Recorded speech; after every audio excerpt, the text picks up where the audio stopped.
Good morning. How are we doing? What a surprisingly sunny day today. Just put my coffee on the floor and getting a little bit of fresh air in between calls, one-to-ones, kickstart sessions today, Chippenham, Marlborough, devices, and all from home. And I wanted to talk about something today.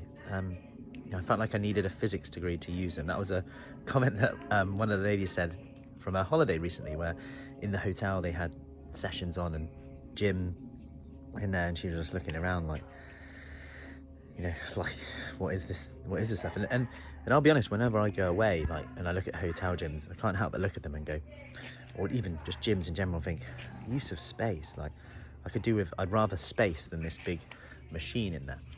And it's an interesting one because it puts off a lot of people. We speak to people a lot who go, I've been to gyms before and there's just loads of machines and they're all fancy looking, but I'm not really sure what I'm doing and what it's even working and why I'm even doing it and whether it's the right thing to do for me. And this is a big thing where the coaching side of it comes in. And of course, a lot of people are fine with machines and machines have their place. And if you know how to use them properly, but if you don't know how to use them properly, just as you do, trotting along. So in terms of all these things, it's about finding what works for you, and that's why we're big on the coaching side of it. A lot of ladies come in, they're like, yes, I need a bit like personal training. One of the ladies just written a review recently, Sarah, about how it felt like she had a group of personal trainers in her pocket that she could just come in and use whenever. Everyone has their own style, but it's that support, that coaching, that accountability, making sure that you're doing it safely and effectively, because we know that a recent study that showed gym intimidation, if you like, where people felt intimidated about using gyms, and they felt like when they would go in, they didn't really know what they were doing, and they also just felt like they didn't really know who to ask for help. And that's why we have that approach where you come in. We've got a session on at the moment, for example. It's a no floor workout. There's 3 of the ladies in there, and it's very much about not getting up and down from the floor. Focus on that muscle tension, focus on getting that form right, rather than it being like just going around hoping that I've got the motivation to do it. Rather, we coach you through each exercise with that. And this is all just based on the research with this, and making things, number 1, simple so that you actually do them.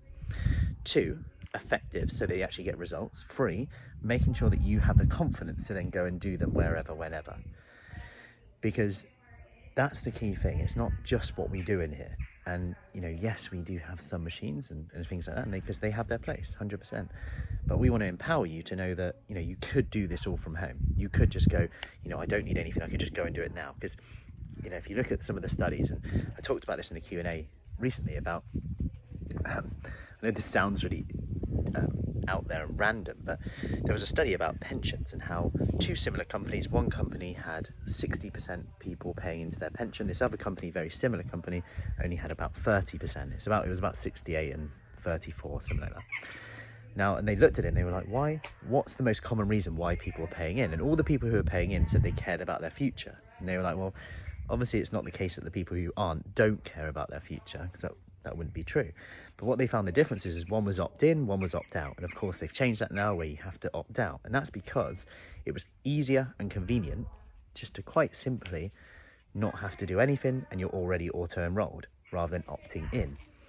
So now they've changed that and you have to opt out. And the reason, what we can learn from that and what we know from nutrition studies around our environment, for example, the small things like keeping a fruit bowl in the middle of your kitchen space, so within 2 meters, if the fruit bowl's with you, you're more likely to choose it. Of course, as adults, we have those decisions that we can make where we can go, screw that, I'm not having the fruit today, I'm choosing to go to the snack cupboard or whatever and grab a chocolate bar. And that's okay. We have permission to have whatever we want, and we say that a lot.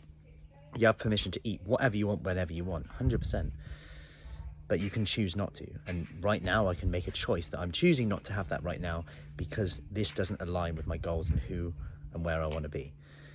Now, when it comes to this, going back to this long-winded tangent, which I love, by the way, especially when it's sunny like this. If it was raining, I'd probably be less of a tangent, but I'm enjoying this vitamin D. And speaking to you on my phone.